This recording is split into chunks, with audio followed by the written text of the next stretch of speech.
you feeling better, Hastings?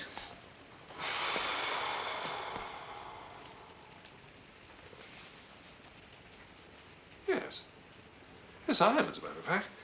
Takes the pressure off the pancreas, you see. The pancreas is nothing. Of the digestive organs, the liver is the king. Look after the liver, and life will take care of itself. Your tisane, Mr. Poirot. Thank you, Miss Lemon. This is what you need, Hastings. No fear, I've tasted it. Mr. Poirot. Yes, Miss Lemon. There's a lady outside. A client? I don't know. When I say outside, I mean outside in the street. I've been watching her from my window. She keeps on backwards and forwards, then stops and looks up at the building. I'm sure she wants to come in. Go and intercept her, Miss Lemon. Inform her that Hercule Poirot is not devouring the strange ladies this season. Mr. Poirot.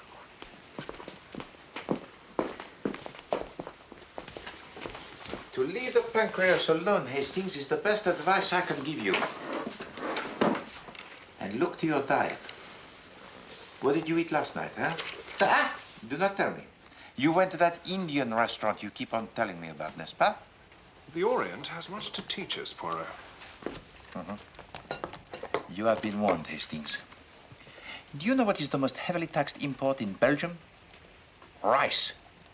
The government of my country is determined to stamp it out.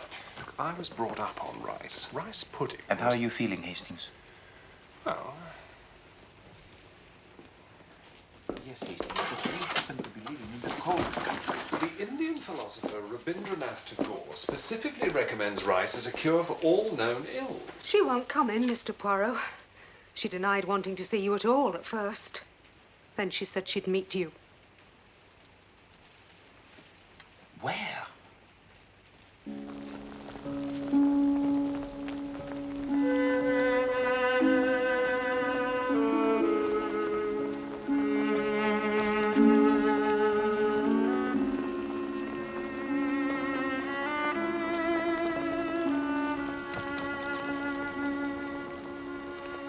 Don't be nervous, madame. You are among friends. I may be wickedly wronging poor Edward, though. It's a terrible thought for a wife to have. I've got this dreadful idea. You suspect your husband of... Oh, Monsieur Poirot, I'm dreadfully afraid I'm being poisoned. I see. What makes you think so, madame? I'm sick after nearly every meal, and I get this burning pain all down here. The doctor says it's gastritis, but it's very odd. Whenever Edward's away for the weekend, I'm quite all right again. Even Frida noticed that. Frida? My niece. And then there's that tin of weed killer. The gardener says he's never used it, but it's half empty. You and your husband reside where, madame? Polgarwith. It's in Cornwall. Do you have any children? No. But a niece, I think you said, yes? Yes, Frida Stanton. My husband's only sister's child. She's lived with us for the last 8 years. That is, until a week ago. And what happened a week ago? I don't know. One day last week, she just flared up and walked out. She's taken rooms of her own in the town. Leave her to come to her senses, so Mr. Radnor says. Mr. Radnor?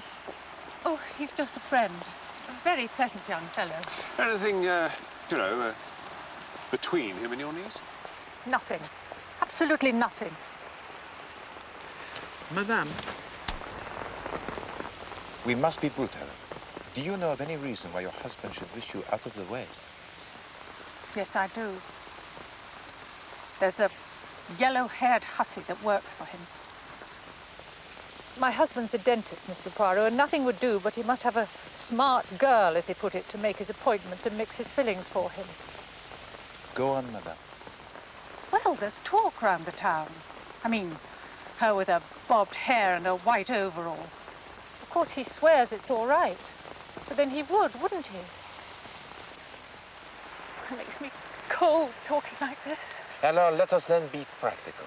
You return to Polgarwith today, yes? Yes. There's a train at 5. Eh bien, tomorrow, Captain Hastings and I will follow you there. I don't want there to be any talk. Courage, madame. We will be discretion itself.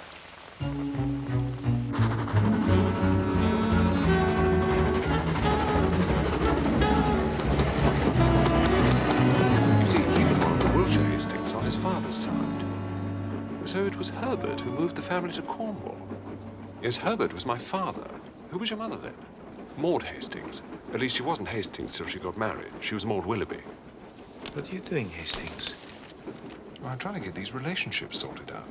If I'm going to pretend I'm the son of Mrs. Pengelley's second cousin...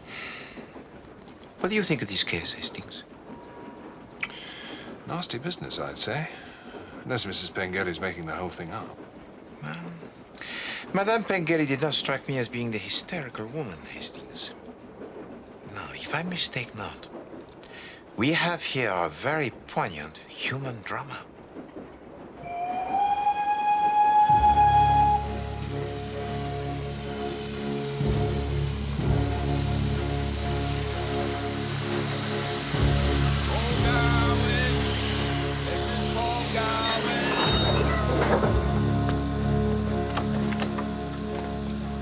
You see, it's very simple, Hastings.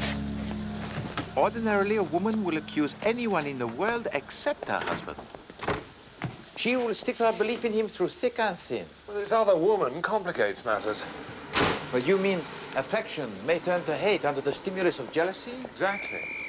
Why then come to me? To have our suspicions proved wrong, or to have them proved right?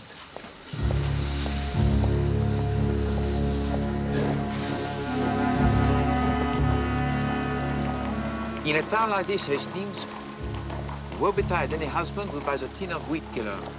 Probably only one place to buy something like that. But then if his wife suffers from gastritis and is inclined to be imaginative, the fat is in their flames, I think.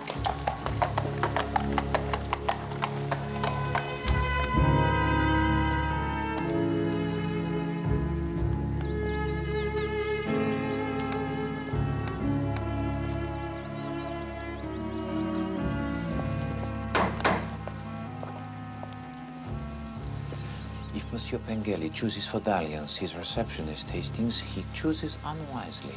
It is a little too close to home. Domestic quarters on one side and surgery on the other. What is that, Poirot? Sounds like someone crying.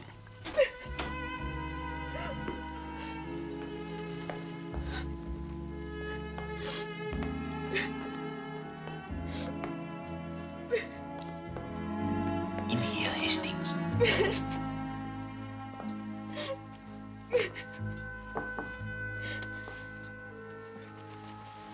Yes? We wish to see Mrs. Pengelley.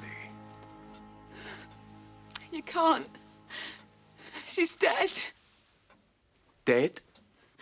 Not an hour ago. Upstairs, cold. Of what did she die? Are you foreign? Belgian. Your world's gone mad today. What happened? It's not my place to say anything, and I'm not going to. But everybody knows. Indeed? Didn't I see the master with my own eyes, standing just near the shelf with a weed killer this very evening? And didn't he jump when he turned round and saw me a-watching of him? And the Mrs. Gruel there on the table, ready. Not a bite more food passes my lips while I'm in this house. Not if I dies for it. Jessie? Oh, my God, it's him. You'll have to go. Jessie? Where does the doctor who attended your mistress live? Dr. Adams, at the other end of the high street. Who is it, Jessie? It's nobody, sir. It's just some men. I'm very sorry to hear of your tragic loss, Monsieur Pengelley. Thank you. We'll come back some other time. Yes. Thank you.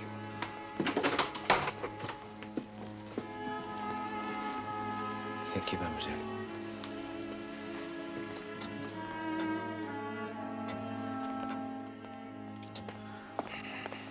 We should have come with her yesterday, Hastings. An imbecile, a criminal imbecile. That's what I have been. Oh, I boast about my little grey cells, and now I have lost a human life. A life that came to me to be saved.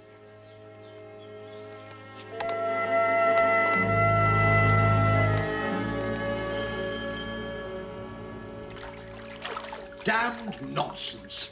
Damned nonsense, every word of it. Was I or was I not in attendance in this case? Indeed. Did I or did I not say the first day I went to see Mrs. Pengelley, gastritis? Yes?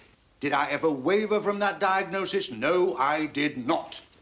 But this is undoubtedly... This town is a hotbed of gossip. A lot of scandal-mongering old women get together and invent God knows what. But the fact remains, They Monsieur read these scurrilous rags of newspapers and nothing will suit them better but that someone from their town should be poisoned too. But Madame Pengelley... Why should anyone want to poison her? Dr. Adams, will you please listen to me? Why? I'm telling you. It was yesterday that Madame Pengelley came to London in order to consult me. She believed she was being poisoned. Never. Ah, Hastings, do you hear that? Now I am a liar, huh? Dr. Adams, please, allow me. Madame Pengelley believed that her husband was the poisoner. Rubbish. I know Edward Pengelley. Wouldn't poison his grandmother's dog. But it is not the dog of Madame Pengelley's grandmother that is being poisoned.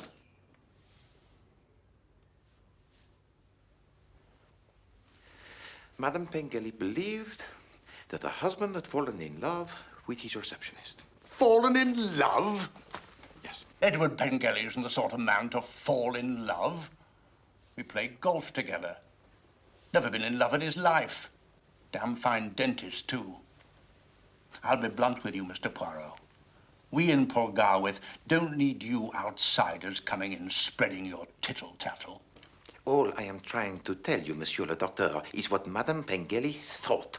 Well, if she thought that, she must have gone mad. She should have come to see me. I'd have told her. And had all her fears ridiculed? Ridiculed? Certainly not. I've got an open mind, I hope.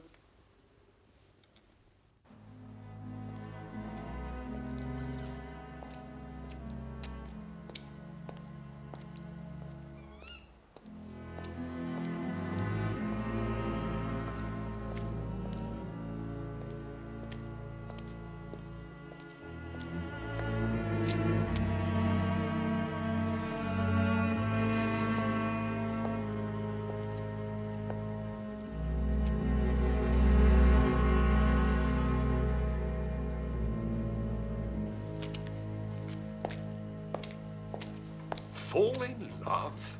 Edward Pengelley is not the sort of man to fall in love. He is as obstinate as a pig, that one. He says it is gastritis, therefore it is gastritis. Did I waver from that diagnosis? Never.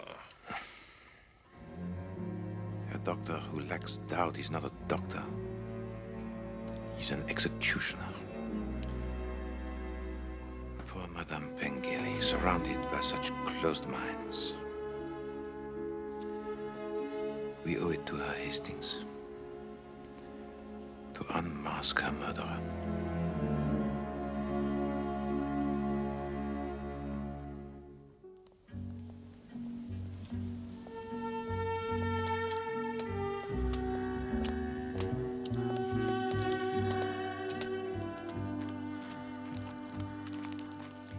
Well, let's meet the yellow-haired hussy, eh?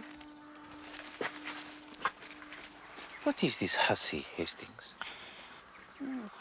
Means the sort of girl who's sort of no better than she ought to be, kind of thing. No better than... That's it.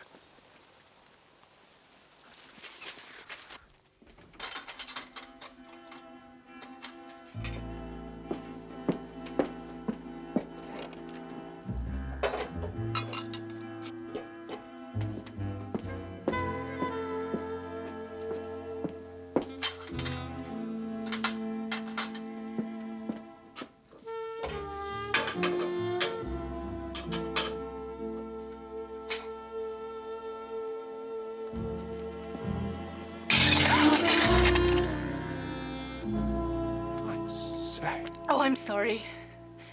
Yes, sir. Oh, right.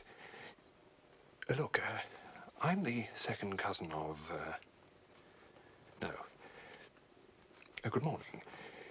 Look here, I've got a toothache. Ow, it There's really... been a bereavement. Mr. Pengelley isn't in the surgery today. Ah, right. Well, I'd better come back some other time, shall I?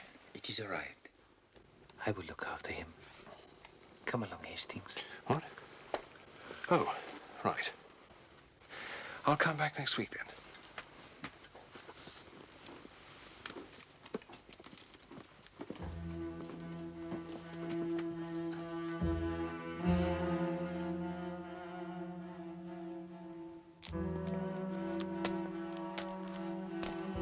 What a stunner, Poirot.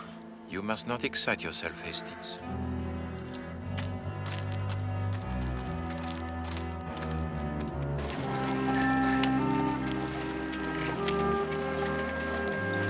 Good morning.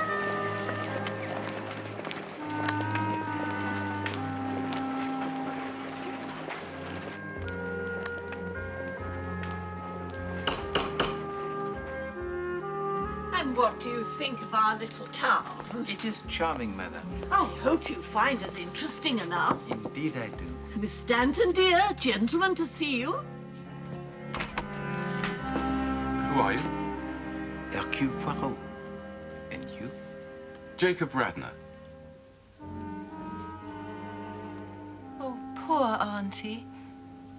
Of course it was all nonsense, her thinking Uncle Edward was poisoning her. It's terribly sad. I've been wishing all morning I'd been kinder and more patient. These regrets are all too common, mademoiselle. But one must move on. I know, but I've got a sharp temper. After all, it was only silliness on Auntie's part. You stood a great deal, Frida. What was the actual cause of your disagreement, mademoiselle? Look, I'll be running along. I'll see you this evening, eh? Goodbye, gentlemen.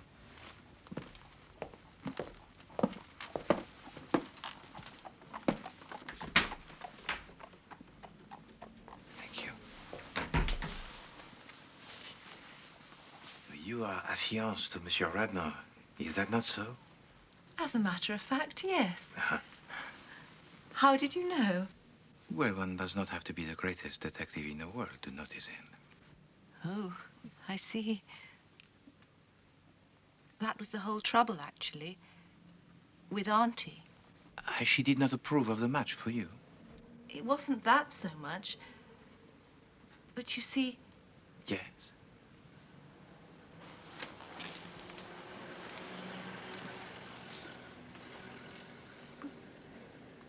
it seems rather a horrid thing to say about her now. Now she's dead. But you'll never understand unless I tell you. Well, Auntie was... She was absolutely infatuated with Jacob. Jacob? Jacob Radnor, you mean? Yes. Yes, I know. I mean, she was over 50, and he's not 30 yet. But there it was. She was silly about him. Well, I can see it would have made things dash difficult. Well, I just had to tell her in the end. I had to say it was me Jacob was after. She carried on most dreadfully. She wouldn't believe a word of it, and was so rude and insulting, I lost my temper, I'm afraid. I wish I hadn't. And so you left? Yes. So I should jolly well think. Why, thank you very much, Miss Stanton. You've been most helpful. I hope I've put your mind at rest, that's all. Indeed. Mind at rest, Hastings. I thought it all seemed quite, you know... You know? Well, I'm surprised she had gastritis. Come on. Well, she's going to run around after chaps half her age. Mr. Poirot? Ah, hello again, Monsieur Radnor. I wonder if I might have a word with you. I can pretty well guess what Frida has been telling you. Indeed. It was all really unfortunate. At first, I was quite pleased. I imagined the old woman was helping things along with Frida. And then it turned out, well, the whole thing was absurd and extremely unpleasant. This is my little place. Oh, is this your shop? It's not bad, is it? After you, gentlemen. Thank you.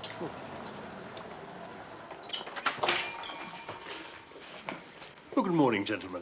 Good morning. Oh, good morning, Mr. Radnor. It's all right, Mr. Newsom. These gentlemen are with me. You can go and have your dinner if you like. Thank you, sir. Well, this is most impressive, Monsieur Radnor. We're trying to liven Paul Garwith up a bit. New fashions, better quality. When are you and Mademoiselle Stanton going to get married? Soon, I hope. Look, Mr. Poirot, can I speak freely? Of course. I'm going to be candid with you. Excellent. I know a bit more than Frida does, you see. Indeed. She believes her uncle to be innocent. And you don't? I'm not so sure as all that. I can tell you one thing, though. I'm going to keep my mouth shut about what I do know. Let sleeping dogs lie. I don't want my wife's uncle tried and hanged for murder. Why do you tell me this, monsieur? Because I've heard of you. And I know you're a clever man. It's quite possible you might ferret out a case against him. But I put it to you. What good is that? The poor woman is past help, isn't she? And she'd be the last person to want a scandal. You are probably right. So you want me to hush it up? Well, I admit I'm being selfish about it. I'm building up a good little business here. You don't know what these small towns are like. Most of us are selfish, Monsieur Radnor. Not all of us admit it so freely. Yes, I will do what you ask, but I tell you frankly, you will not succeed in hushing it up. Why not? Vox populi, Monsieur Radnor, that is why. The voice of the people.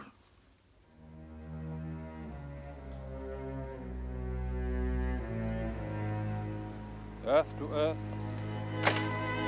ashes to ashes, dust to dust, in sure and certain hope of the resurrection to eternal life through our Lord Jesus Christ, who shall change our vile body, that it may be like unto his glorious body, according to the mighty working. I suppose we can accept this rather extraordinary story about Radnor and Mrs. Pengelley. But yes. Must have been dashed embarrassing for him. Perhaps. Or perhaps he found it a little flattering, huh? Flattering? She was old enough to be his mother. Well, almost. And we forgive them that trespass against us. And lead us not into temptation. Deliver us from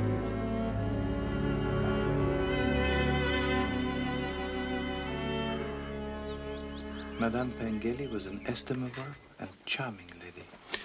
Thank you, Mr. Poirot. If only I'd listened to her. I assumed it was some minor digestive disorder. Terrible business. Sandwich, Captain Hastings? Cure. Terrible business. Gastritis. Gastritis, pure and simple. If you don't mind, Mr. Pengelley, I'd like to read the will. I have to get back to the office before midday. Yes, yes, by all means. There are no secrets.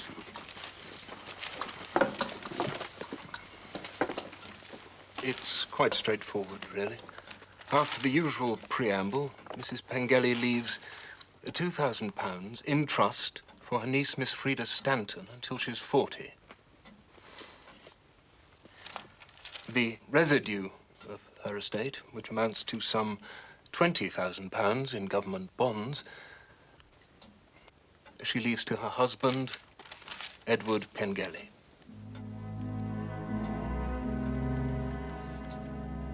That's all.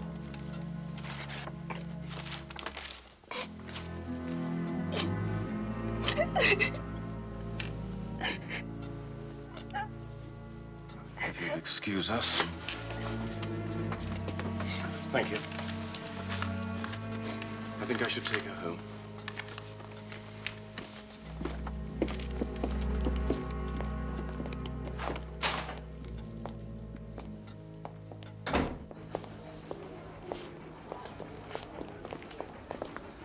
It is all very interesting, is it not, Hastings? Interesting. Seems to be rather sordid and unpleasant. Hardly seems any mystery about it. I agree. There is no mystery whatever. Pengelley had 3 motives for murder. money. He was in love with his assistant. Mrs. Pengelley was apparently in love with Radner. Although I must say I find that pretty hard to believe. Ah, Hastings, you admire les femmes. You prostrate yourself before all who are good-looking. Look how you are struck all of a pile by that yellow-haired hussy. Quite untrue. But psychologically, you know nothing whatever about them. Oh, well, there you are. You see, that just shows. Women are always saying I understand them rather too well. Really, Hastings? I should like to hear them say so myself. No, mon ami. You listen to Poirot, and you shall learn.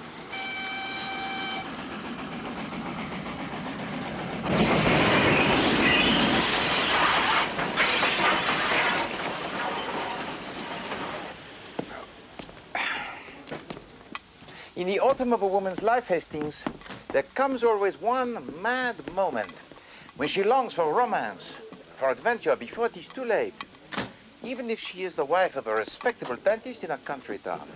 And you think that... a clever man might take advantage of such a moment? Oh, I'd hardly call Pengelley so clever. He seems to have got the whole town talking. You know, Hastings, what I find curious is that the only two men who know anything about the case, they both want to hush it up. What, Radner and the doctor, you mean? I don't see what that's got to do with it. Well, before your bank holiday in August, Hastings, we shall see Monsieur Pengelley in the dock. Good thing, too. And it will be our job to save him from the gallows.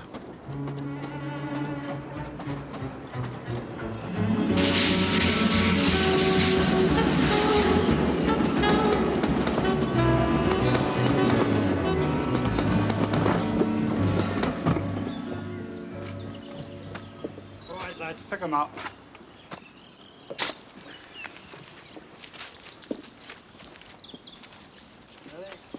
One, two, three, E. 1, 2, 3, E. 1, 2, 3, E. 1, 2, 3, E.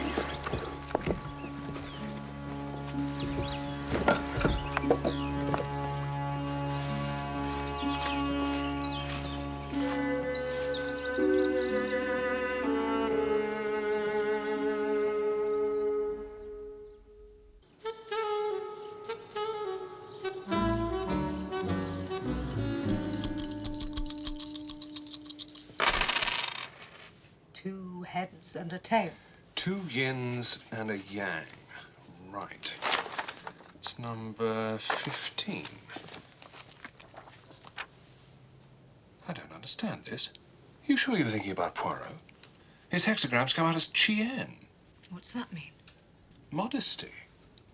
Superior man carries things through without vanity. Doesn't sound like Mr. Poirot. What are you doing, Hastings? Nothing. The I Ching, actually. The I? I Ching. It's an ancient Chinese oracle. We were foretelling your future. Most amusing. Your hexagram comes out as modesty. Oh? That is most apt. Well, well. Yes, but it's the lines that are important. You see, your second line says, 10 pairs of tortoises cannot oppose him. The man in the scarlet knee bands is coming. Tortoises? Knee bands? Well, you see, the tortoise was considered a magical animal. It means you're going to be so successful that not even magic can stop you. Hastings, I have had enough of this nonsense. I can foretell the future better than any Chinese oracle, as you will see if you look in this newspaper. Herr Hitler's speech, full text? Further down the page. A Cornish mystery. Mrs. Pengelley exhumed. How long did I say, Hastings? Say? I said, did I not, that we should see Monsieur Pengelley in the dock. Before August Bank Holiday. And when is the August Bank Holiday, Hastings? 2 weeks on Monday. Précisément.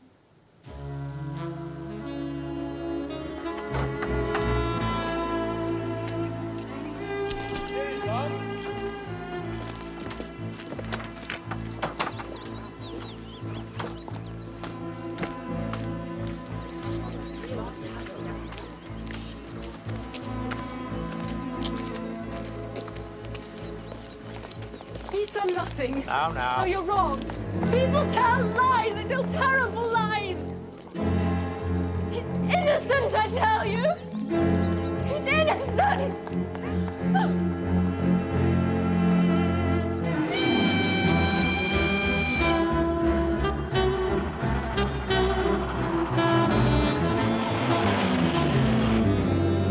gossip in Pergarwith became intense when Edward Pengelley announced his engagement to his 25-year-old receptionist, Miss Edwina Marks, 3 weeks ago. What did I tell you, Hastings? The voice of the people. Hastings? Have you finished your meditation? Hastings?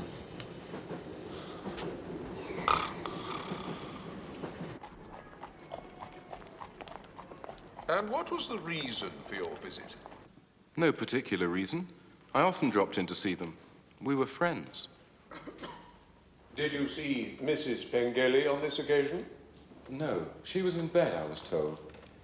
She had her digestive trouble again. She had this digestive trouble quite regularly. Not regularly, no. But she'd been suffering for some time with it. You saw the accused? Yes. What was he doing? He was in the kitchen preparing some gruel to take up to his wife.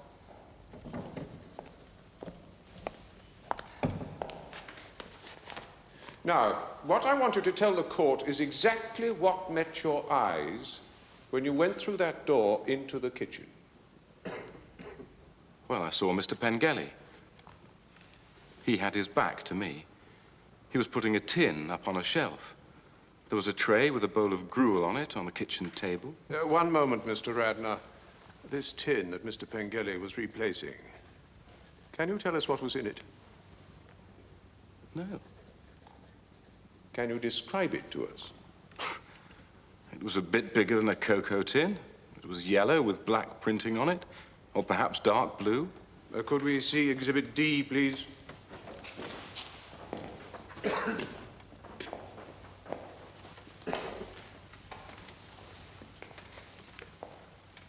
This tin, Mr. Radnor.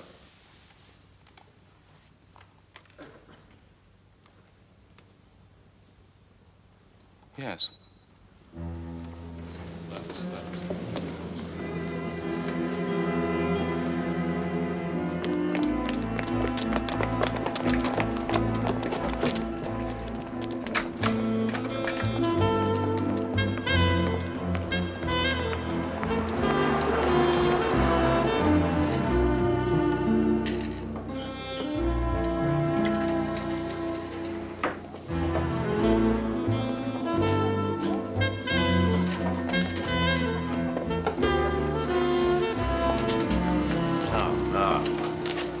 Just one little murder case to myself? Bonjour, Chief Inspector. We were on this case long before you were. Good hand. I am glad. Madame Pengelley came to me because she thought she was being poisoned. She was right. Poirot said Pengelley would be in the dock before August Bank holiday. So what are you here for? To rescue him.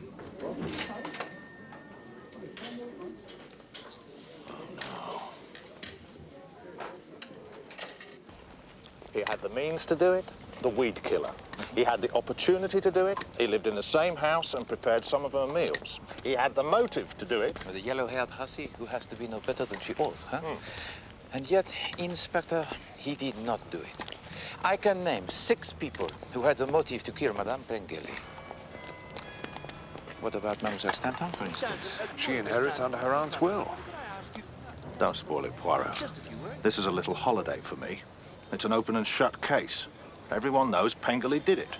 Everyone does not use the grey cells, I think. Do you think I should talk to the niece again?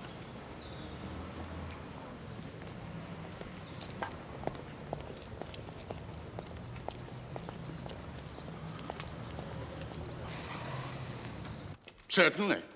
The symptoms of gastritis are identical to the symptoms of arsenic poisoning. That is not what the pathologist from the Home Office said, Dr. Adams. No. I'm telling you. The symptoms of gastritis are identical to the symptoms of arsenic poisoning. That's why I made the diagnosis that I did. I don't see what's going to save him. Poirot will save him.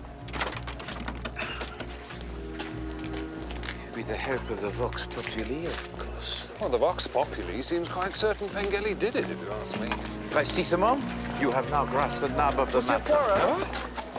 Ah, Monsieur Renaud. Hello. Captain Hastings? This is a sad business. Ah? The trial, yes. I just think it is. Do you see any chance of him getting off? Well, he has reserved his defense, and he may have something up his sleeve, as you English say. Monsieur Radnor, would you care to join Captain Hastings and me for a drink at the hotel? Well, thank you. Then please to join us, huh? We can go to my room, Monsieur Radnor, where we can discuss the intricacies of this case, no? Splendid.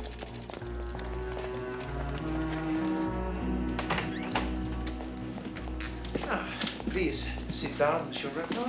Thank you. Hastings, be so kind as to offer our friends something to drink. Sherry? Please. Business is good, Mr. Radnor. Excellent, thank you, yes. I've taken over the shop next door to add to mine. Eh bien, it is Jacob, n'est-ce pas? I'm sorry? Jacob Radnor? Yes. Jacob Radnor.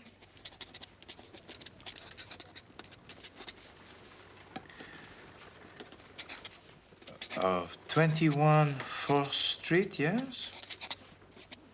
What are you doing? Well, Captain Hastings and I are very experienced, Monsieur Radnor, in matters of this kind. And we both feel that our friend, Monsieur Pengelley, has one loophole of escape. A loophole? What loophole has he got? That you should sign this little piece of paper. What is it? A confession that you murdered Madame Pengelley. You must be mad. No, my friend, I am not mad. Madame Pengelley was a lady very well-to-do.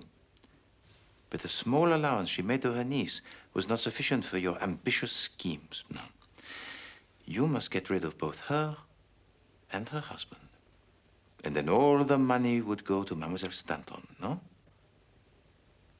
You yourself decide to murder Madame Pengelley and let her husband hang for the crime. I'm not going to stay here and Hastings. listen to this.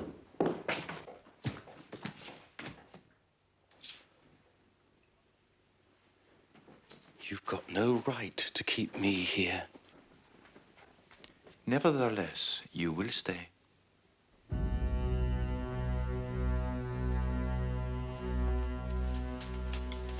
You set about your task very cleverly, Monsieur Radnor. You made love to that plain, middle-aged woman. You implanted into her mind doubts about the fidelity of her husband. You introduced arsenic into her food, being very careful never to do so while her husband was away. You were in the house while her husband was preparing the gruel for his wife, and you introduced the fatal dose. The rest is easy. Very interesting. Very ingenious. But why do you tell me this? Because, Monsieur Radnor, I represent... No, not the law. I represent... Madame Pengelley. And it is for her sake that I'm going to give you the chance to escape. Now, look. You sign that piece of paper, and I will give you 24 hours start, Monsieur Radnor. 24 hours before I place this matter into the hands of the police.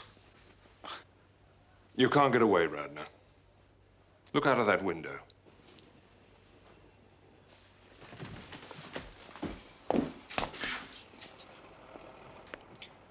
Those two men have orders not to lose sight of you. Damn you! You've only got one chance, Radnor. What guarantee have I got? None. But you will surely hang if you do not sign.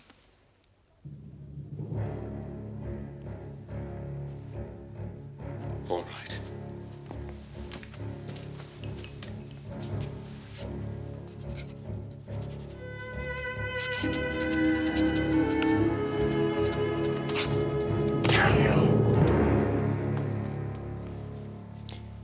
Shall I give them the signal, Poirot, to let him pass? Certainement.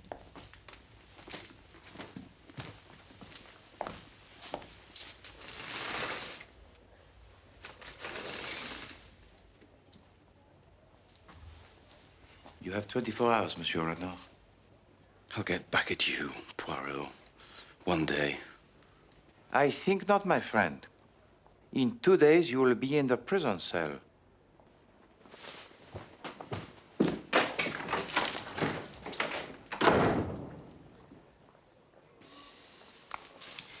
I'm not sure we should have let him go, you know, Poirot. You're letting a dangerous criminal escape out of sheer sentiment.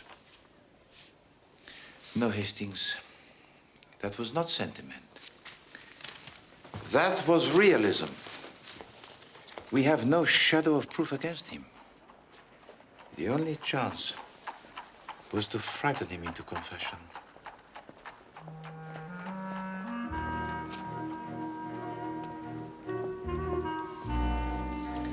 Hastings, those 2 men of yours, who are they? I haven't the foggiest idea. I just noticed them standing there when we came in. But that is sheer brilliance. Oh. Well. Your peculiar Oriental practices, which I tease you about, are obviously working wonders on your grass cells. Maybe it's the rice. I hope not, Hastings.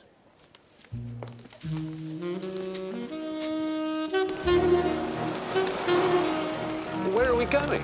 To place this into the hands of the proper authorities. But that's not for 24 hours. Hastings, did you really believe that I would let a cold-blooded murderer get off Scottish free? Oh, no, but... Hastings, I do not understand you. You object if I let him off. You object if I do not let him off.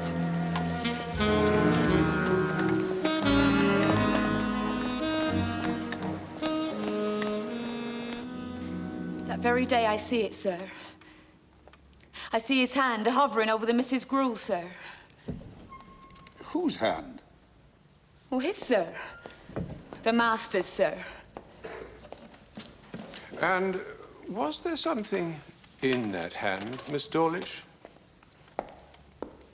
Yes, sir. There was, sir. Weed killer, sir.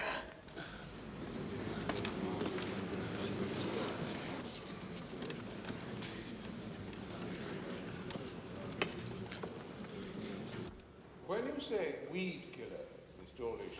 This is most extraordinary. Have you notified the police? No, we thought it would come better from you. Good. Meanwhile, I'll ask that the trial is at least adjourned. There is just one thing. We did promise Mr. Radnor that we'd give him a 24-hour start.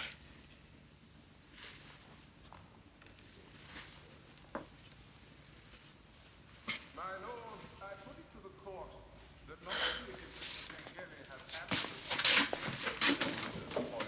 but I can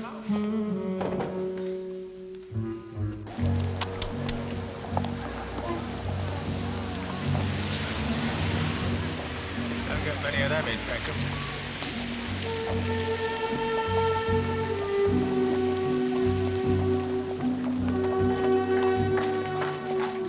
If Edward Pengelley had really murdered his wife, Hastings, guilt would have made him sensitive to what people would say if he announced his engagement to Mademoiselle Marx. No, Hastings. The guilty person would have waited and quietly slipped out of Cornwall forever before doing such a thing.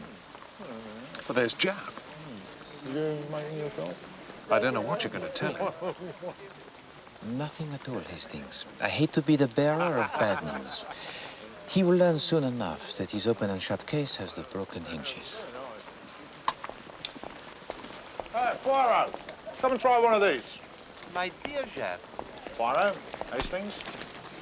Showing off Miss Lee's when I get back to London. You still poking about in my murder? Ah, no, Chief Inspector. Captain Hastings and I are retiring from the field. Oh? Why? Well, sometimes it is braver to admit defeat than to battle on with no hope of success against the superior forces. Oh, yes. So Pengelley's going to swing in spite of all your efforts. If we are to catch the next train, we must tear ourselves away. Captain Hastings is going to treat me to dinner at the most excellent restaurant he has discovered, which serves the Indian food. It is to this food that Captain Hastings attributes the improvement to his Gressels. Indian? What, these hot curries and things? Yes. Rather you than me, Poirot. Right. Au revoir, Inspector.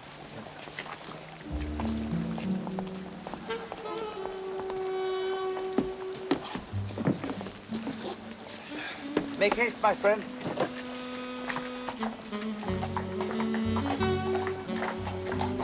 I do not wish to be visible when Inspector Japp discovers he has to chase after Monsieur Radnor. Too late. Sir, the inspector says, can you come, please, sir? The trial's been adjourned. Adjourned? What for? Mr. Radnor's confessed, sir. Confessed? To the murder. He confessed to that French gent. In writing. Poirot!